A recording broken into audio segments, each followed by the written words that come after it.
paredes e pisos cobertos de bem. Você pode ter isso tudo, mano. Você pode ser um Aico Batista. Aico não, que Aico perdeu 34 milhões. Acabou. Irmão, eu perdi 34 reais uma vez, fiquei desesperado. Eu perdi 34 bilhões. Não sei como é que ele estava vivo. Então, assim, mas você pode ter todas essas coisas, mas o grande barato realmente desta existência é a gente seguir a Jesus. É como diz o Mestre, você seguir o Mestre tão próximo dele que no final do dia a poeira que se foi levantada do pé do Mestre esteja sobre o teu pé. Tamanha a proximidade que você segue o Mestre. Que a gente acaba virando Enoque. Já não era mais ele, e sim Deus. E Deus o tomou para si. Aliás, eu acho até que Enoque estava naquele voo do Malásia. O avião subiu. Cadê o voo da Malásia? Estava o Enoque lá dentro. Levou o cara e vou levar todo mundo. Gente, eu gostaria de ler, pensar, a gente meditar junto, porque na verdade a gente sabe muito bem que no caminho da graça não existe aquela coisa do agora é o momento da palavra. A palavra no caminho da graça ela é completamente livre. É como o irmão Cláudio disse, o culto é na vida, meus irmãos. Se a gente vê aqui achando que veio prestar culto, está enganado. A gente aqui não veio prestar culto. O culto é na vida. É nessa coisa aí mesmo, de empurrar carro quebrado dos outros no meio da rua. E você pode achar que isso pode não ter absolutamente nenhum tipo de valor para Deus, mas isso talvez signifique muito mais do que construir o templo de Salomão. Aliás, vale muito mais do que construir o templo de Salomão. E a gente precisa entender isso. Precisa entender que o culto é na vida. De que ir para o McDonald's é também cultuar a Deus. Amém. Aleluia. Não, gente, não. Só um dom terra aqui agora, porque no caminho eu quero profeta. Entendeu? Sabe? Mas assim, você. O fato de nós existirmos nele, nos movermos nele, faz com que a gente entenda que o sagrado ocorre nas coisas mais ordinárias da vida. É isso que acontece. A gente tem que ter essa mentalidade, a gente tem que ter essa consciência, gente, porque senão a gente continua na mesma coisinha de antes. Então o culto é na vida. E aqui no caminho, graças a Deus, a palavra não é uma coisa que está assim, agora é o momento da palavra. Não é, porque a palavra ela acontece já nas conversas, nos bate-papos, no simples abraço, no beijo dado pelo outro irmão, e no simples bom dia, a coisa já vai fluindo, já vai acontecendo. A gente conversando, Flamengo, São Paulo e tudo mais. Isso já não gera muito isso aí, né? Gera Corinthians, quando falar do Corinthians não gera absolutamente nada. Mas falar do Flamengo dá zero. É zero. Eu gostaria apenas de compartilhar um texto das Sagradas Escrituras para a gente pensar junto. De 1 João, capítulo 4. Nosso irmão João escreveu para a gente, lá na sua carta de 1 João, capítulo 4, algumas coisas legais, só para a gente pensar nelas e para a gente colocá-las em prática. 1 João, capítulo 4. O nosso mano João escreveu o seguinte: Amados, não deis crédito a qualquer espírito, antes provai os espíritos se procedem de Deus, porque muitos falsos profetas têm saído pelo mundo fora. Nisto reconheceis o Espírito de Deus. Todo espírito que confessa que Jesus Cristo veio em carne é de Deus. E todo espírito que não confessa a Jesus, e todo espírito que não confessa a Jesus, não procede de Deus. Pelo contrário, este é o espírito do anticristo, a respeito do qual tendes ouvido, que vem e presentemente já está no mundo. Filhinhos, vós sois de Deus. Lindo isso. Filhinhos, vós sois de Deus. E tendes vencido os falsos profetas. Porque maior é aquele que está em vós do que aquele que está no mundo. Eles procedem do mundo. Por essa razão falam da parte do mundo. E o mundo os ouve. Nós somos de Deus. Aquele que conhece a Deus nos ouve. Aquele que não é da parte de Deus não nos ouve. Nisto reconhecemos o espírito da verdade e o espírito do erro. Nosso mano, João, começa esse capítulo falando sobre uma coisa que é tão antiga no meio da igreja quanto andar para frente. que é a questão dos falsos profetas. Sempre existiu falsos profetas. Sempre existiu gente no meio da igreja que ensinaram mentira. Que ainda que usasse o nome de Jesus, na verdade estava ensinando mentira. No caso específico aqui do nosso mano João, ele está trabalhando contra profetas no meio da igreja que ensinavam uma doutrina gnóstica, que dizia que Jesus, na verdade, não tinha vindo em carne.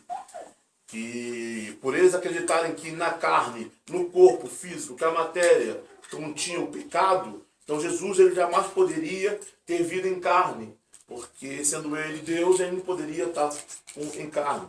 E essa galera começou a espalhar isso pelo meio da igreja. Havia também uma certa doutrina que dizia que haviam duas pessoas de fato. Havia Jesus e havia Cristo. Que Jesus era um homem como outro qualquer. Que Cristo era o Espírito do Deus vivo. E que Cristo possuiu Jesus. E que ficou andando aqui pela terra junto com Jesus durante 3 anos e falando coisa boa. Porque na hora que o bicho pegou, que Jesus foi para a cruz, o Espírito que é Cristo pulou fora de Jesus e deixou ele lá sozinho. Tinha essas coisas malucadas sendo ensinadas no meio da igreja. E o nosso mano João fala assim, gente, acorda. Nem tudo que se diz deve ser engolido sem pensar, sem verificar, sem provar. Por isso que ele diz, olha, o Espírito de Deus é aquele que professa que Jesus Cristo veio em carne. O Espírito de Deus é aquele que professa que Deus agiu de forma completamente apaixonada. Porque só Deus para agir de maneira tão louca. O quê? Se fazer homem e viver entre nós como um servo. Só Deus é capaz de fazer uma coisa tão louca assim. Vá ver se Alá faz a mesma coisa. Vai ver se Brahma faz a mesma coisa. Vai ver se qualquer uma divindade dessa daí faz qualquer coisa desse tipo. Não faz não. Nessa época aqui, Zeus até parecia como um homem. Mas sabe para fazer o quê? Seduzir mulheres. Nunca para servir. Há histórias na mitologia grega quando Zeus aparece como pavão, como homem, como coisa, para seduzir mulheres. Agora, para servir, ser servo, lavar os pés dos discípulos, só Deus é capaz disso. Então ele dá um primeiro alerta para a gente. Olha, existem falsos profetas. Tem gente ensinando coisa errada. E essa gente tem origem no mundo. Eles podem estar no nosso meio, mas a origem deles é o mundo. E como eles são do mundo, eles falam da coisa do mundo. E porque eles falam da parte do mundo, o que acontece com eles? O mundo os ouve. Essa gente não nasceu em Deus. Não tem origem em Deus. Eles têm origem no mundo. Por isso a sua fala, aquilo que eles ensinam, é do mundo. E o mundo os ouve. E você pode trazer isso para o dia de hoje da maneira mais tranquila possível. Quem não quer ter seu apartamento? Quem não quer ter sua casa? Quem não quer ficar rico? Quem não quer virar empresário? Quem não quer ter 3 carros na garagem e uma casazinha lá na região dos lagos? Não é? Aí aparece um indivíduo falando que você terá tudo isso na medida que você fizer essa campanha, esse negócio. E assim por diante, gente. E a galera ouve. A galera corre atrás. A galera fecha com eles. Porque quem é do mundo, deseja as coisas do mundo. Mas aquele que nasceu de Deus, aquele que nasce de Deus, aquele que é de Deus, aspira por coisas espirituais, por coisas incorruptíveis, por coisas que não se resumem a esse mundinho aqui que está destinado ao fogo. Agora, ele continua o texto. Ele diz, nós somos de Deus, aquele que conhece a Deus nos ouve, aquele que não é da parte de Deus não nos ouve.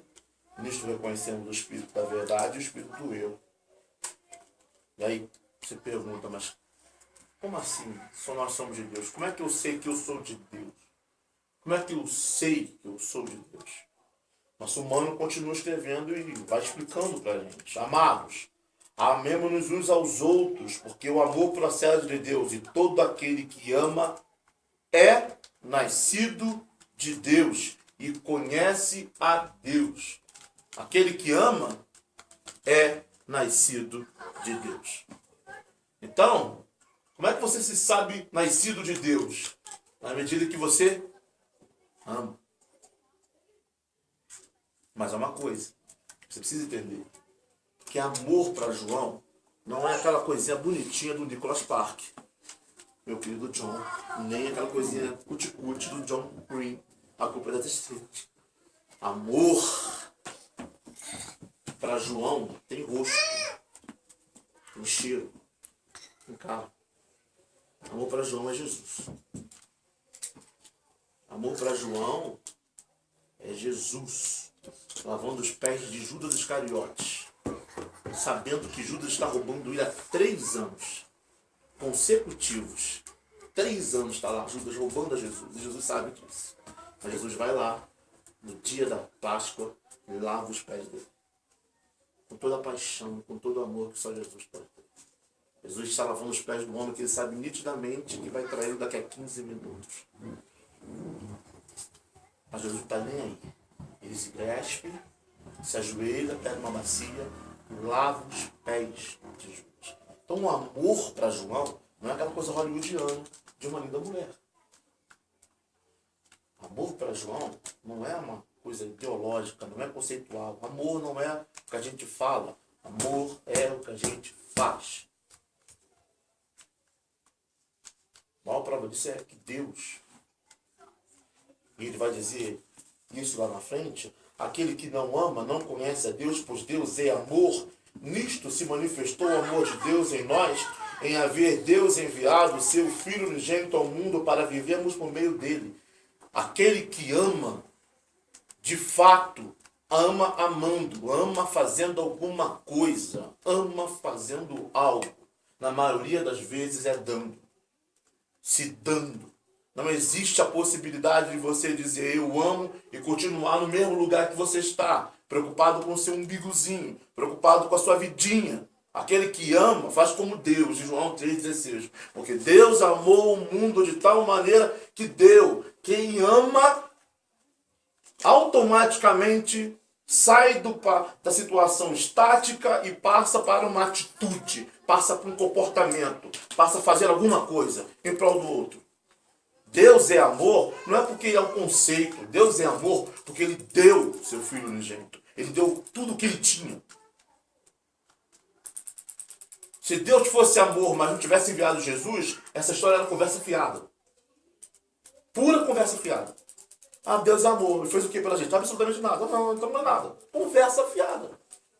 Só que Deus é amor. E a prova de que ele é amor é que ele deu a única coisa preciosa que ele tinha, que era o seu único filho, Jesus, para morrer na cruz por nós. Não há possibilidade nenhuma da gente ficar dizendo que a gente se ama se a gente não faz a coisa acontecer.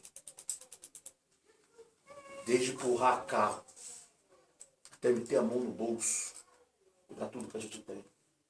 Coisa difícil de falar no caminho sobre dinheiro. A gente acha que não tem que dar. Tem que dar de tudo. Agora, gente, com a consciência nova, a consciência elevada, a coisa mudou. A gente não trabalha mais com aquelas mesquinharias de dízimo. Agora a gente se doa completamente. É o dinheiro, o coração, nossa alma, nosso tempo, nosso espírito, tudo doado para servir ao próximo, para servir aos homens, para servir as mulheres, para servir as prostitutas, para servir aos gays, para servir aos travestis, para servir aqueles que a gente não sentaria nem um minuto com eles, para comer com eles. Porém agora, na nova consciência do Evangelho, fomos chamados para viver completamente em total serviço a essa gente. Não dá para dizer que se ama se não se fizer nada. Se continuar sentadinho no sofá, vendo sua televisão e deixando o bicho peitando lá fora. Não tem como. Não há como. Amor gera ação, comportamento,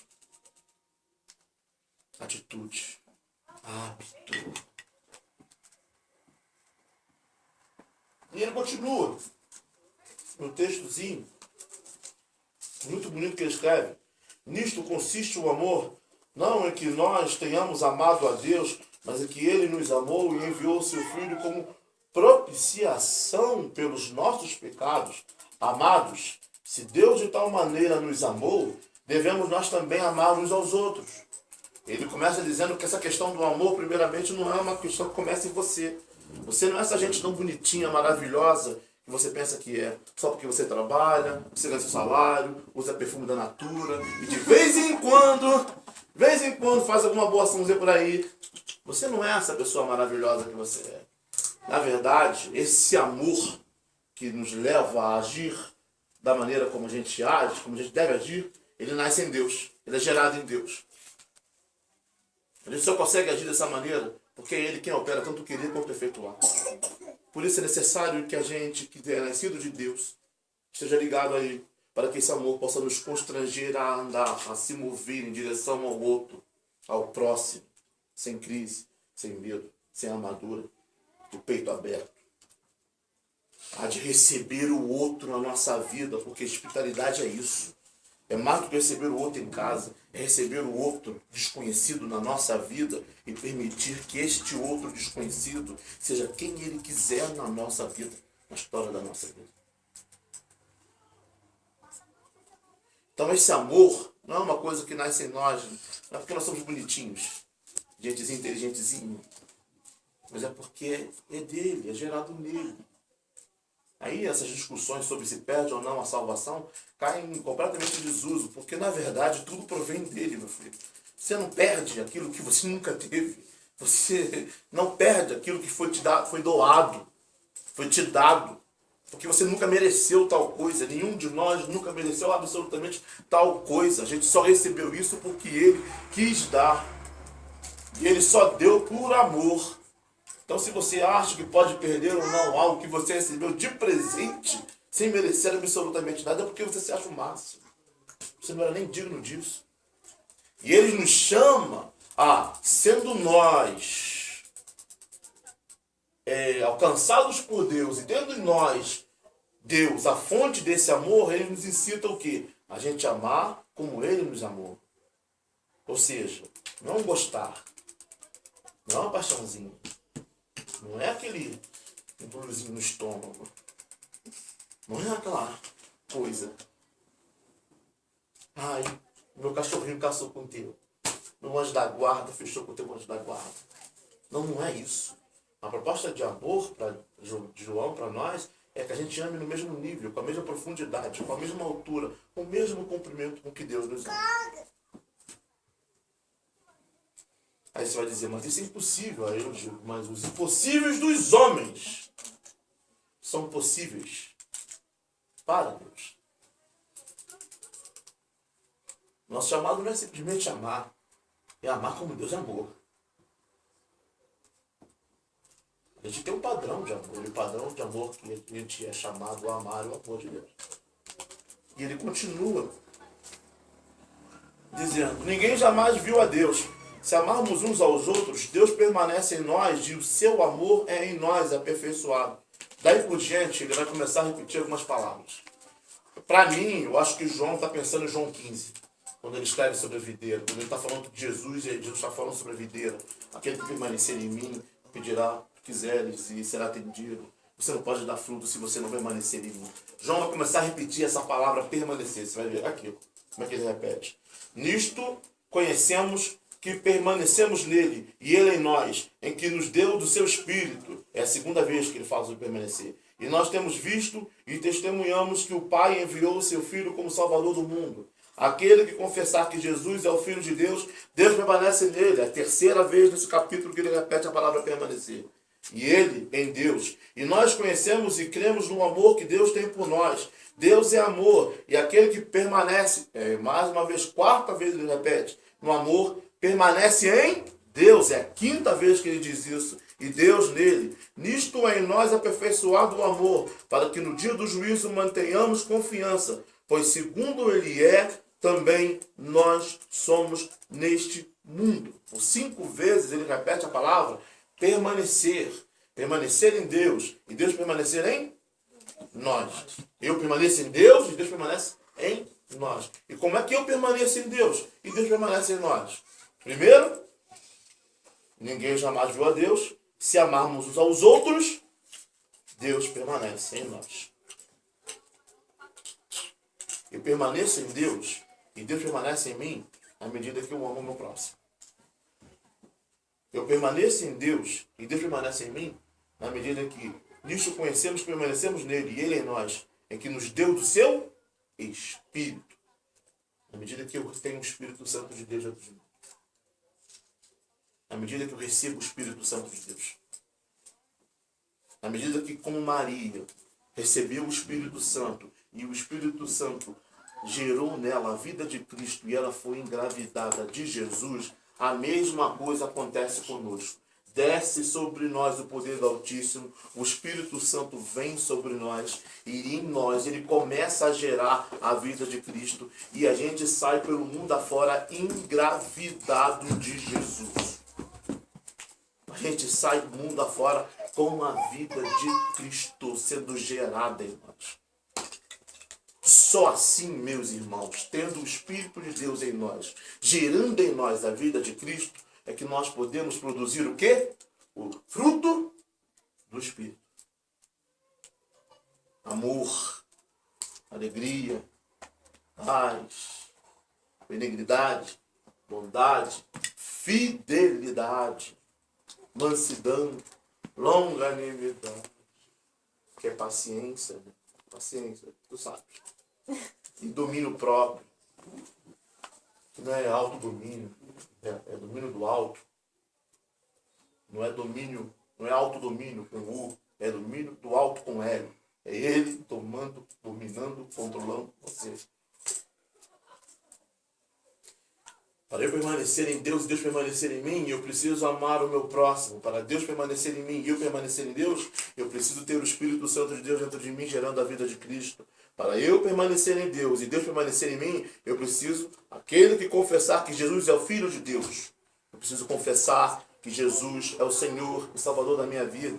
Só que isso daí, meu querido, não é essa questão que a igreja coloca, não sei lá, na frente, falar. Fala no microfone, repete comigo. Jesus é o Senhor, e Salvador da minha vida. E eu desfaço todos os pactos que eu tinha. Tá bom. Ninguém aguenta esse negócio. Não aguento mais. Você está chorando emocionado? Está emocionado. Sono mesmo. Não é isso. Confessar Jesus não é isso. É como ele disse ali, usando uma palavra sobre o de Assis, é você, por meio da sua vida, do seu viver, mostrar ao mundo que você é discípulo de Jesus.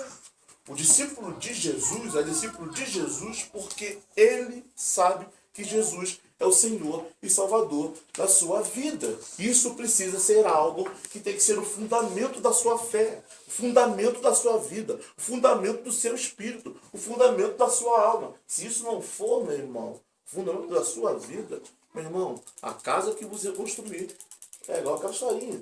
Vai ser uma casa construída na areia. No primeiro vento, na primeira tempestade, ela cai. Ela cai. Ela se vai. Jesus não é uma ideia.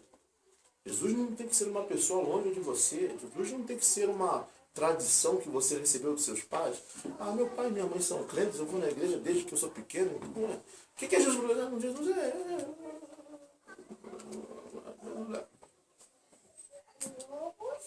Não pode ser uma coisa que você só está nessa porque meu pai e minha mãe continuam nesse trem. Entendeu? No dia que eu começar a ganhar meu dinheiro, eu vou virar as costas, vou partir, tchau, e vença.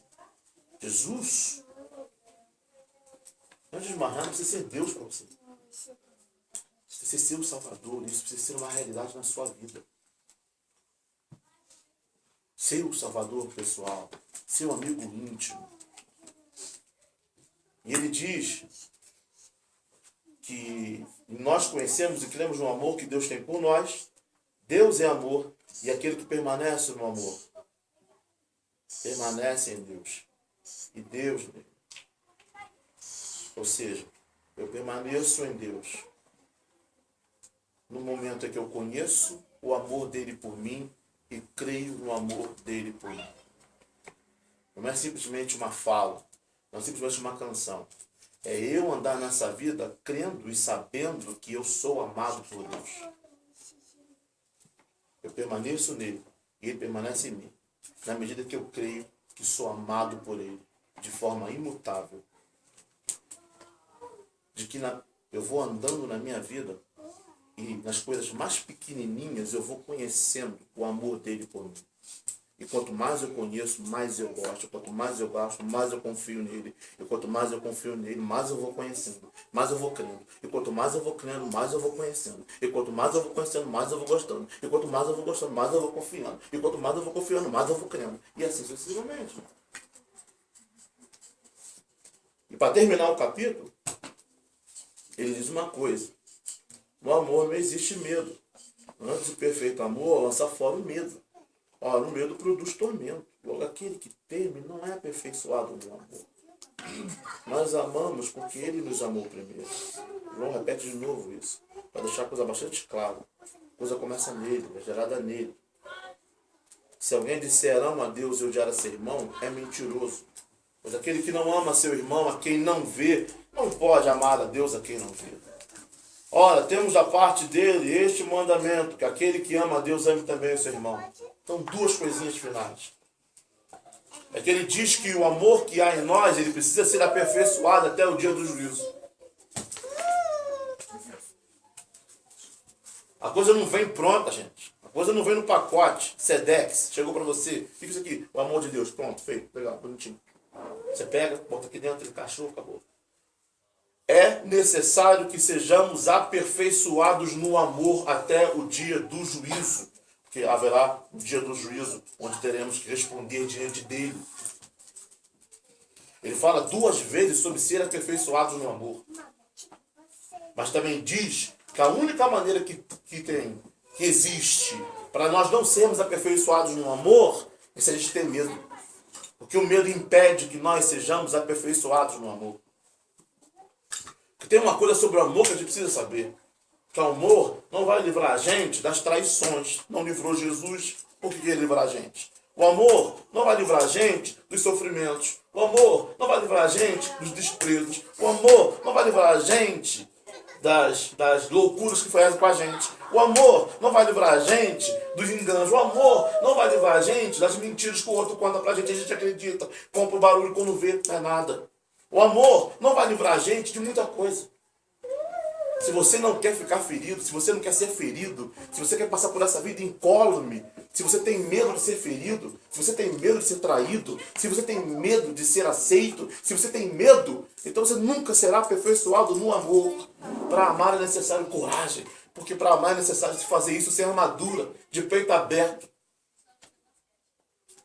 Se deixar ferir, se deixar machucar, se deixar sofrer, como ele, o mestre, fez.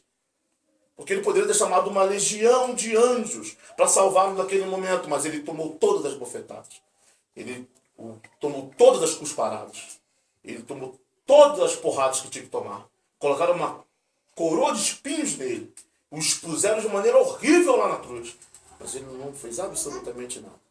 A resposta dele foi: Pai, perdoa-os, porque eles não sabem o que fazem. Agora, você pensa o quê? Que vai ser diferente com você? Se é um não. Sou filha do rei? Você acha que vai ser diferente com a gente por causa de quê? David colocou como cabeça, não como calma. Você acha o quê? Se fizeram isso com ele, você pensa que conosco será o quê? A gente se diz discípulo dele e espera o quê? Que a gente seja queridinho por meio mundo? Que a gente passe por essa vida sem ferida? Sem traição? Sem ninguém não querendo nos dar a perna? Sem ninguém nos roubando? Se roubaram ele durante 3 anos, você acha que não tem gente mais para roubar você também suas coisas? Confiando, fingindo ser um amigo seu? Você acha que isso não vai acontecer, meu irmão? Você vai se decepcionar. Você não vai ser acordado no meio da noite, sabendo da notícia que o seu grande amigo traiu você, pastor? Mulher?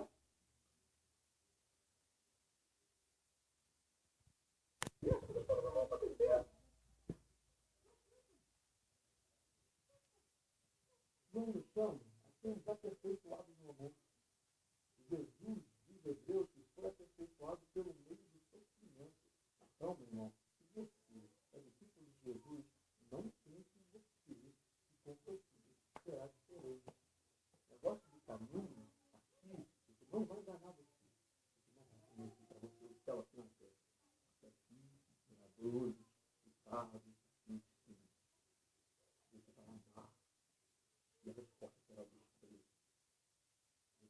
doar. Muitas das vezes a resposta vai ser o desespero, a rejeição. Você vai estender a mão para te abraçar. Eu digo que o camarada nos abraçar, uma faca vai entrar por nossas costas. E a gente vai tomar um susto. Você deve ter com medo, não vai ter experiência com medo. Você tem medo de se ferir, de se machucar, de botar o pé na lama. Você tem medo, não precisa mais esperar para ser o só um problema, irmão. No dia dos livros, você não precisa responder a ele. E para terminar, ele está se lembrando. Aquele que não ama a seu irmão assim, não pode amar a Deus assim, não. E aí a gente às vezes acha que a questão é simplesmente ver, né, o irmão, mas muitas vezes a gente é capaz de fazer algumas coisas muito maneiras. A gente pode até amar o nosso irmão, mas não o irmão que se apresenta para nós, mas o irmão que a gente cria. Olha para o Cláudio, aí ao invés de amar o Cláudio como ele é, eu crio um Cláudio para mim, um Cláudio que é do meu jeito, que é parecido comigo. Eu faço uma projeção do Cláudio, invento um Cláudio, como é que é o nome? Holograma. Um holograma do Cláudio. E amo o Cláudio como holograma. Não como ele é. Quando João diz amar o irmão a quem você vê, ele está falando de você olhar para aquele irmão, ver tudo que há nele, tanto os defeitos quanto as qualidades, tanto as manias, as taras, os vícios, as virtudes, tudo isso. E nesse conjunto todo, que é o ser humano, você continuar amando de maneira total. Sem fingir, sem criar uma outra pessoa que não existe. Se a gente não consegue amar o próximo, quem a gente vê, que a gente consegue ver todos os defeitos e todas as virtudes, nós não conseguiremos amar a Deus, a quem a gente não vê. E aquele dia, meus irmãos, isso naquele dia fará toda a diferença. No dia do juízo, isso é o que conta. Vai ser no dia do juízo que é isso que será pesado na balança. Se amamos o próximo como Deus nos amou, ou se a gente viveu a nossa vidinha voltado para o nosso próprio umbigo.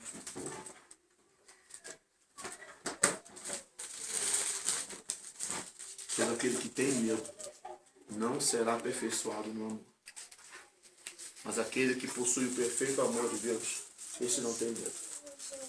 Porque já discerniu que Deus o ama e que todas as coisas, inclusive as traições, inclusive as facadas nas costas, inclusive as pernadas, fazem parte de um propósito que Ele durará no nosso bem. Então, meus irmãos, é isso aí. Não sei por que vocês ficaram calados.